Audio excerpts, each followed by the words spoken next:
Hi, my name is Rebecca Isaacson. I'm a Senior Product Marketing Manager for the Microsoft 365 team. I'm joined by Kaleem today to talk about driving open sharing of knowledge and communities of practice in Yammer. Hey, my name is Kaleem and I'm a product manager at Yammer. And I'm super excited to talk to you about all of the investments we have coming up in Yammer to better help communities capture and share knowledge. Yammer help make organizations even smarter. In communities, you can harness best practices and unstructured knowledge that's flying around the organization or locked up in the heads of employees. And we're reimagining features like questions and answers, best answers, tagging and topics to help organizations shape and share knowledge and ideas across teams and departments and easily loop in experts. Yammer, as part of Microsoft 365, connects the organization and drives innovation. Let's take a deeper look. The key points we'll be addressing in the session is to learn a bit more about communities and why tacit knowledge and tacit knowledge sharing is so beneficial to your organization. We're also going to take a look at all of the product investments that we've made in Yammer to support knowledge sharing in communities of practice. Change is nothing new. We've always been impacted by cyclical, market-driven changes like new competitors, skills gaps, disruptions in supply chains, and shrinking margins. But the changes we're seeing today are different and more disruptive than before. Climate change, demographics, pandemics. We're also seeing massive changes driven by digital transformation, automation, AI, and other technologies. Change seems to be occurring more randomly these days at seemingly higher frequencies and with much more severe impact. These changes are, of course, harder to predict and harder to mitigate. So we need to find ways to become more resilient. To build that resilience, we need to be flexible and agile. That means empowering our people to make more informed decisions and act faster, to shift decision-making towards the edges of the organization. We all need new ways to connect people with knowledge and experts, and we need insights to understand the impact of volatility on people and their work and well-being. This year, we are making massive investments in next-generation experiences that leverage the Microsoft Graph to connect people with knowledge, experts, and insights. These experiences build on best-of-breed apps and services, including SharePoint, Yammer, Stream, and Microsoft Search, delivering premium capabilities that will empower your teams across every level of your organization. Today, we're going to look closer at one of the innovation areas in particular, expertise and answers, and especially communities of practice. What are they? What business value do they bring? And how does Microsoft 365 bring them to life in the apps you're using every day? A recent study that we commissioned addressing some 750 business decision makers and knowledge workers confirms a few key observations. Most of the knowledge challenges we face today are non-technical, they're behavioral or cultural. The second key observation is that challenges are predominantly related to tacit knowledge as opposed to explicit knowledge. In other words, the knowledge and experience that we all carry around in our heads that isn't necessarily written down or captured in any type of document or content management system. This is where Yammer and communities of practice play such a key role to help foster culture, drive collaboration and innovation by bringing people together, and to capture that elusive tacit knowledge through conversations and questions and answers that can now be harvested and associated with topics in the upcoming release of Project Cortex later this year. Kaleem is going to show us some great examples of all of this and more in his demos today. But first, let's take a closer look at some of the key benefits of communities and how Yammer supports them. Over the last year, we've rebuilt Yammer from the ground up. And in July this year, we announced general availability of the new Yammer across web, iOS, and Android, and with deep integrations into Microsoft Teams, SharePoint, and Outlook. The most common questions we get from customers right now, when most of us can no longer meet at the office, is how do we recreate those serendipitous meetings and random encounters that can be so creative and productive? And how can I help my employees stay engaged with coworkers and customers and not start to feel isolated from their communities? Part of the answer is, of course, running effective, inclusive, and fun meetings over Teams.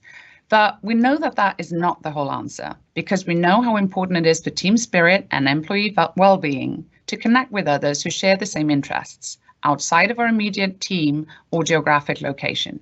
Communities are a great way to engage employees outside of their immediate team, help them connect with other people in other divisions or geographies that share common interests. By letting communities form and grow organically, not limiting members to, for example, a specific job role or organization, important cross-pollination starts to happen that breaks knowledge silos and accelerate our time to knowledge. A vibrant community can serve multiple purposes, from sharing important learnings and content to conducting quick surveys or ideate solutions to customer problems. They're also a great place to celebrate success and praise our peers for their work and ideas. Building morale is key to fostering that open and collaborative culture that we want, and reusing the work and ideas of others helps us create better outcomes for the company and for our customers. In a remote working environment, communities can also be a great substitute for those random encounters and a conduit to expand your knowledge and network, as they are virtual and not limited to a specific building or floor. By taking an active part in the community conversation, people make connections and establish friendships on all levels. The spirit of a sharing and collaborative culture can be an effective onboarding mechanism as well. We see a growing demand for social learning as many organizations see the benefits of formal and informal peer-to-peer learning mechanisms. Like any type of influencer scenario, keep in mind that people tend to listen more to the people they choose to follow than the people they are required to follow. This is my personal community story. The picture here is from our internal readiness event, Tech Ready 10, where I was given an award for my contributions as a worldwide community lead.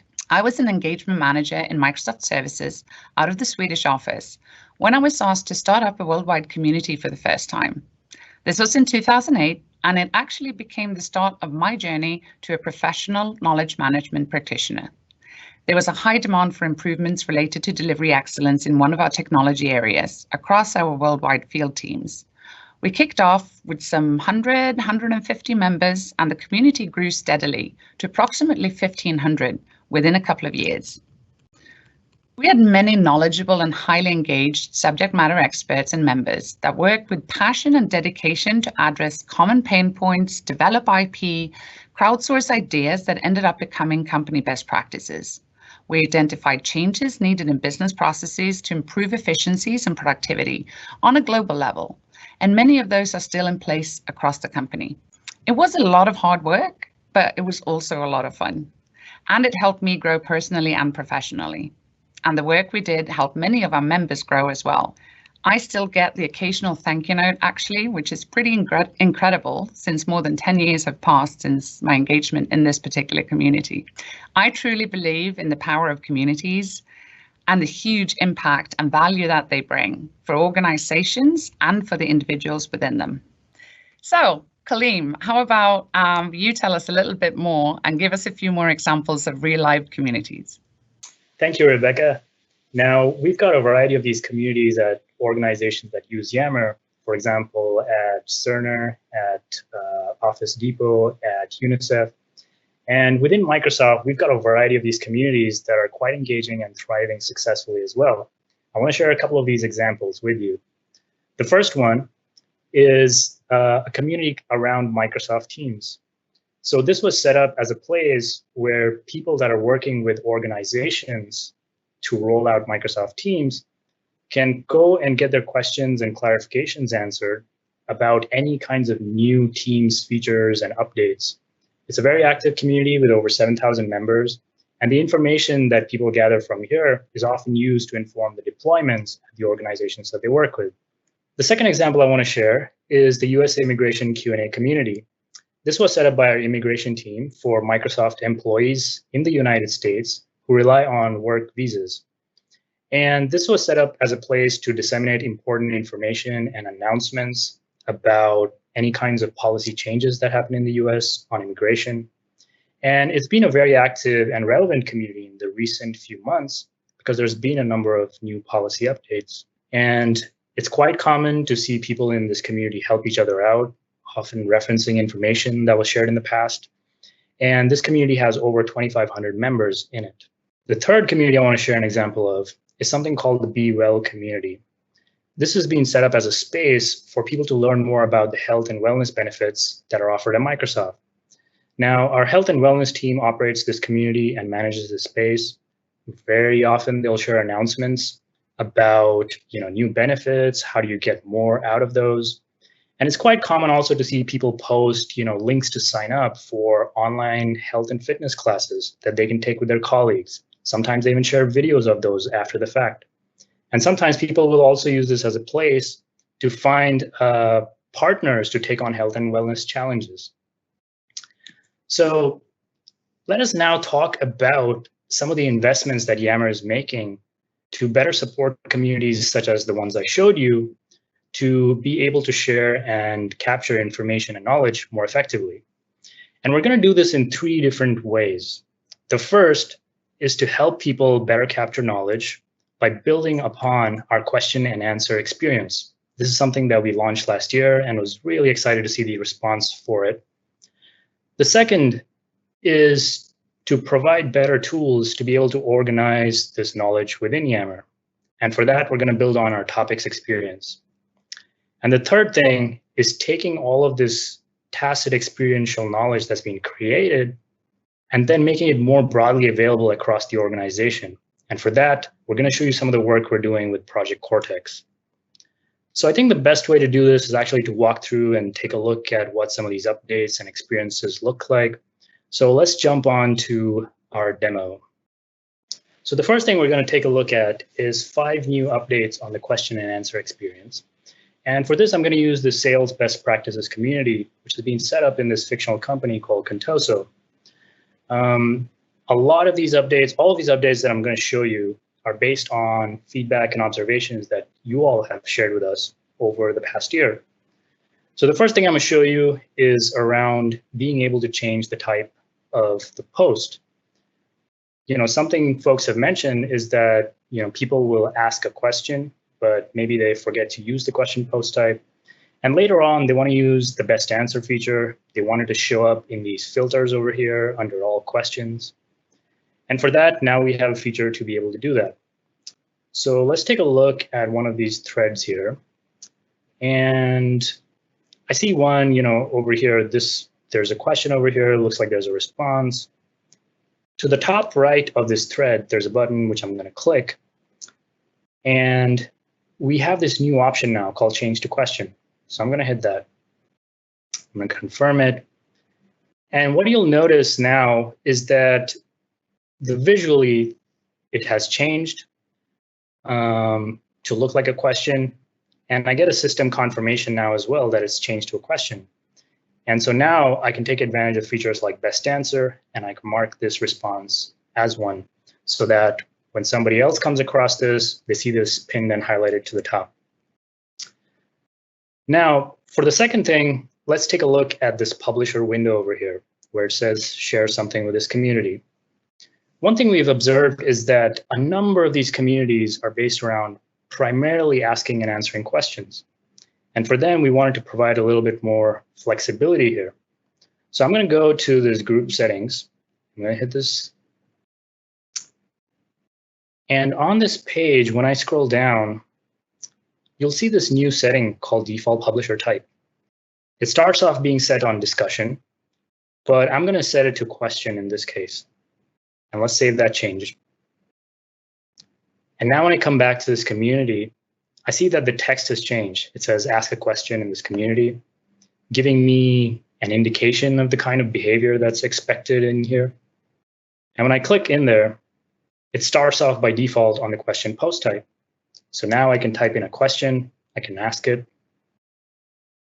And this saves members a couple of different steps in communities that are primarily about questions and answers. So let's switch over to a different instance of this community because I want to show you some of the new stuff coming up in question and answer. Now, one of the feedback we've gotten is that, hey, we have this best answer, which pins one of the responses to a question at the top. But sometimes there are other responses as well that are really useful for the community. And could we have ways to be able to highlight those or have the community highlight those in some ways? So for that, we've introduced a new feature to be able to vote on answers by the community. So when I scroll through this feed, you'll see that right next to the answers, you have this button to be able to vote on them. and it shows you how many votes each answer has. So let's open one of these threads so we can take a closer look. Looks like somebody has looking for some recommendations here. I'm going to open this. And there's a couple of responses on this. And I can vote on one of these answers simply by hitting this button. It increments the count by 1. And when I click this link, it shows me all of the different people who have voted on this answer. So let's expand this thread. And now you'll see that there's 5 answers on this thread, and all of them are ordered by the number of votes that they've gotten. And second, you'll notice that some of the responses have this link at the bottom saying show to replies. Now, this is actually a new feature that we introduced called nested replies that lets you have sub-conversations on the top level responses that you have on a question or a thread. So I'm going to click this to open the other 2 responses. And let's say I like this recommendation. I can comment on it. I can type in a reply. And I can choose to post it. And so now my comment, whether I want to say thank you, whether I want to ask for a clarification on a response, all of those get contained within the scope of that response. And now I see some other answers here as well. Maybe I'll vote on one of them. And if I refresh this page, you'll see that that response has now moved up ahead of this other one. And not only that, it's brought along with it the comment that was associated with it. So this way, you can have these top level answers, and all of the comments or discussion that happens moves along with it as answers get voted upon. And we think this is going to be a really powerful way for communities to crowdsource answers and to be able to support a greater variety of questions. So let's now talk about insights. I'm going to go to the About page of this community. And here you see an overview of the community insights. And I'm going to click this See More link at the bottom. This opens up our newly redesigned insights page for communities. And by default, it lands you on this overview page showing you high-level engagement in this community. And right below it, you see this tab for questions and answers. So let's hit that. And now you see there's 3 new different pieces of information that are provided. The first thing at the top is giving you a sense of the amount of questions and the amount of answers that are coming in over time. In this case, over the last 28 days. Right below it, you see the questions that have received a best answer. And so this gives you a sense or a proxy for the amount of questions that may have reached closure or resolution. And then to the right, this is giving me a sense of the status of all of the new questions that have been asked in these last 28 days. I can see how many questions have not yet received an answer, how many have, and how many have maybe even made it all the way through to getting a best answer. And so this is really cool because now I can take this information and gauge the effectiveness by which our community is meeting the needs of our members, and perhaps use this over time to be able to devise strategies on addressing their needs. And of course, this is available in different times as well. For example, you can switch this to the last 7 days and get a closer granular look. Now, I've talked about these insights that are going to be available per community, but we also have something that's going to be available in the Office 365 Admin Center. Some of you may have heard of the new feature called the Productivity Score that's now available in the Admin Center. This is something that was introduced under the report section, and it gives you a high-level sense of how effectively your organization is communicating and collaborating. And when you go to this place, there's a bunch of new measures in here. But if you focus on the bottom right, you'll see that there's a measure indicating the effectiveness with which questions are being asked and answered in your organization. So I see, what percentage of the questions have received an answer or a best answer, and I get a further drill down on the number of questions asked, the number that have received an answer, and how many actually have a best answer. And this figure is being shown across all of the communities in Yammer. So I can get a sense of this not just at a community level, but at an organizational level. So those were some of the updates that we have coming up in question and answer. And now let's talk about topics. Some of you may already be using topics in Yammer to organize content and information, perhaps to aggregate it across various communities, perhaps to reference it later when the need arises. So I want to show you 3 different updates that we have coming up in this topic experience. I'm going to start off first with the experience of picking a topic when you're adding it to a thread. So let's go here and let's click in this publisher window to start asking a question. I'm going to type something out. And here at the bottom, where you see all these rich formatting options, we have a new option called Add a Topic. So I'm going to hit that. And you'll see that it's loaded this panel where I can click and add topics to this thread. So I'm going to click there. I'm going to type out some text. And you'll see that now I'm getting a set of options that match what I've typed. And not only that, I'm getting a brief description of what that topic is about, hopefully making it easier for me to pick which topic is most relevant here. So I'm going to pick one of these topics. And let's say I want to add another topic. I'm going to click here. I'm going to type out some text. In this case, the topic that I'm looking for does not exist. But now I have an option to create it. So I'm going to go ahead and click that. And this is a new experience that we've got to be able to create topics where you can not only mention the name of the topic, but now you can have a brief description for it, hopefully helping everybody else out in the community. So I'm going to click here. I'm going to type out some text. I'm going to create this topic, and it gets added. And let's post this thread now. So now when you take a look at this thread, you'll notice that the topics look visually different from what they are in Yammer today. They're a lot more pleasant to look at. They're a lot more easier to scan when you're taking a look at the thread.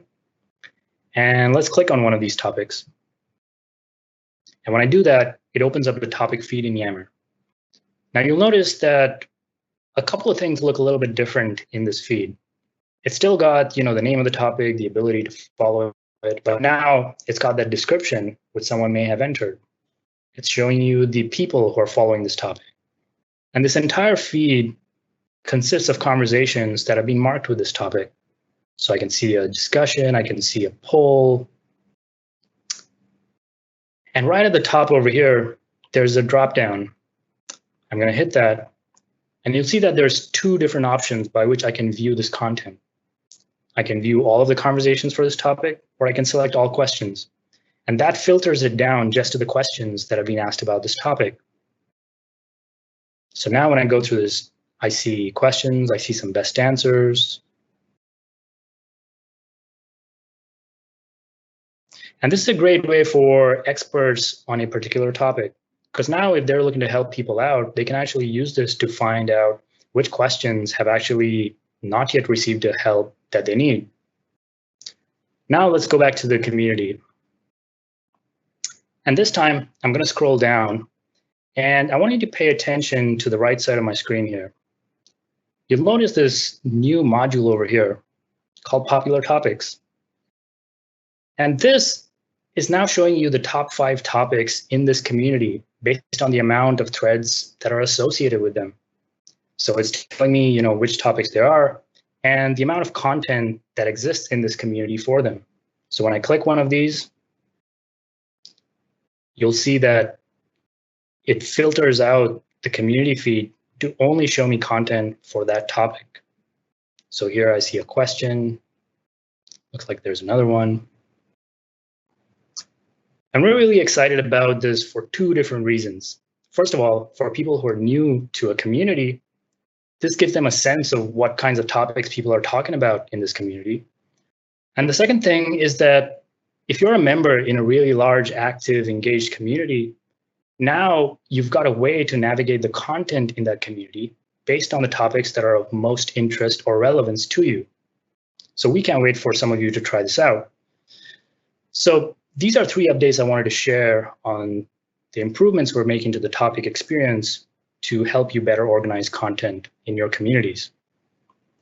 Now, let's talk about some of the improvements that we're making in working with Project Cortex. So Project Cortex is, you may have seen this already in some of the keynotes that have happened, and it takes advantage of artificial intelligence to identify what items might be topics in your organization. And then it gathers information and knowledge for those various topics. And so, you can see who are the people related to this topic, what are the files, what are the sites, and so on. And once it's built this graph, it makes it available through topic pages, and it makes it available through a new feature called topic cards. And what I'm going to show you first is how topic cards are going to be available in Yammer. So let's scroll down a little bit. Let's take a look at this thread. You'll see that you'll see a couple of topics on this thread. And when I hover over one of these topics, you'll see that the Cortex topic card shows up. And this is showing me the name of the topic, the description, a couple of the people that are related to it. And when I scroll down on this topic card, I'll see that there are two sections which show information from Yammer. The first one is indicating questions that have been asked about this topic in Yammer. And I can see that a couple of them have best answers already. And the second section is showing me the conversations that are happening about this topic. I see there's a discussion, I see there's a poll, and in each case, it looks like there's more than 10 questions and answers and conversations available. So I'm going to go ahead and click this first question here. And when I do that, it opens up that question in Yammer. So now I can take a look at it in a lot more detail, and I can see all of the responses, including this best answer and some of the other replies. Let's hover over this topic again. And I want to call out that, this information, so this topic card is showing up in Yammer, and it's also going to show up in other products in M365, for example, in SharePoint. And so anywhere you are in your workflow, you're going to be able to learn about these topics and get this knowledge, this tacit experiential knowledge from Yammer in there. So this time on the topic card, I'm going to click View Details. And this opens up the topic page that Project Cortex has created for it. And here I can see, of course, the description, the name. There's a lot more people that I can take a look at now that are related to this topic, based on activity related to this topic. And when I scroll down, there's two different sections showing the content from Yammer. You'll see the first one with questions and answers. So now I can see the questions in a lot more detail. There's more of them as well. And I can see all of the conversations that are happening related to this in Yammer as well. So I see that there's, it's showing me 3 here, but I have an option to see more as well. So this is really great because if somebody's new to your organization and they want to learn about a topic, they can start off on these Cortex topic pages and get an overview of everything. And then it provides opportunities to drill into specific different areas. So in this case, I'm going to click this question and open that. And you'll see that in this case, it's opened up that thread, so I can look at it in more detail now. And let's go back to the topic page. And here, it's showing me 3 questions, it's showing me 3 conversations. But if I wanted to learn more and see all of them, I also have this option to see all on Yammer. So when I hit that, it opens up that topic feed in Yammer that I just showed you earlier. So now I can see all of the conversations related to this topic in Yammer. And I can also easily switch here and go to all questions and just see all of the questions that are related to Yammer. So we feel that this is going to be a really powerful way to take the tacit experiential knowledge that is built into your communities in Yammer and make it more available and accessible across the entire organization with Project Cortex. And we can't wait for you to try this out. So these are the 3 different investments that Yammer is making to support communities in capturing and sharing knowledge more effectively. We're building on the question and answer experience, we're updating our topics experience, and we're doing a new set of work with Project Cortex to take that knowledge and make it more available across the org. The change to question and the default publisher type features that I showed you, those are going to be available right now already, so you can go and try them out in your tenant. Answer voting, community insights, and the productivity score are going to be available before the end of the year. All of the different topic updates that I showed you, including popular topics, are going to be available before the end of the year. And all of the work that we're doing with Project Cortex is going to be available in the first half of 2021, although a preview for customers is going to start sooner. With that, I turn it over to you, Rebecca. Thanks, Kaleem. I'm going to have to admit that having used the questions and answers and the default publishing type now for a few weeks, I am super excited, and I really love how quickly the community has caught on and started using it. It was a matter of days where I had to do some moderation and go in and switch, from conversation to question, but it was less than a business week and everybody caught on and started using it when appropriate. So that's a really, really good feature that's landed really well. All right. So a couple of tips and tricks and best practices and learnings that we made in the Worldwide Services Communities team that I worked on. We managed some 100 different communities, engaging approximately 40,000, that is, so quite a few members and users. And we had around 940 leads and SMEs. So quite a lot of experience there that we've drawn from. First of all, there needs to be some housekeeping rules and standards of how we create our communities and how we run them.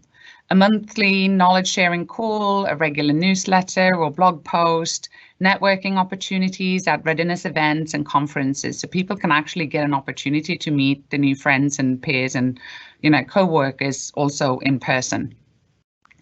Communities thrive when they are allowed to form organically. Remember what communities are. They're a group of people who share an interest or share passions for certain topics. So start with a small interest group, and once the membership and the activity reaches a critical mass, then convert it to a community. That was our learning. We tried a couple of times to artificially create communities because we needed, or we thought that we needed, people to focus on a specific subject matter, but those tended to fail. The second one is to have formal community roles that help foster an inclusive and knowledge-centric culture, engages the community in conversations, and ensure that questions from members are answered promptly, correctly, and in an inspiring and constructive manner. Celebrate your leads and SMEs and recognize them for their time and dedication and their contributions to the business. We used to send out a formal thank you letter from our leadership team to the community leads and their managers. We hosted competitions and polls with small tokens of appreciation, and twice a year we held a formal award celebration, as the one I referenced in my community story, which typically included a networking social event with the leadership team as well. We also did learn that incentivizing people to take on community roles usually backfired because it attracted people that maybe were more in need for the recognition than actually devoted to the community because of their passion. And finally, use your communities to crowdsource ideas, collaborate to find the best solutions, innovate new products, processes, services, engage the community members to develop IP, and let the community members vote and contribute to picking the best option or review and improve content. Like me and my team just did when we asked our worldwide knowledge management community and services to build out a series of workshops for us to help you plan your continued knowledge journey with Microsoft 365. Kaleem, do you want to take us home? So we have a new Yammer adoption site where you can get guidebooks to introduce Yammer into your organization. You're going to learn how to set up communities, how to set up live events, and you have a variety of different examples of how different organizations are using Yammer. And not only that, there's a variety of other resources available for you. For example, you can take a look at the Office roadmap to see the kinds of updates that are coming up in Yammer. You can join us in the tech community to ask questions of the product team, and also to share best practices with each other. And finally, we have Yammer User Voice, where you can provide feedback to our team. So I hope you have enjoyed this information, And I hope that you will join us in the tech community if you have any questions or if you want to share any feedback. Thank you.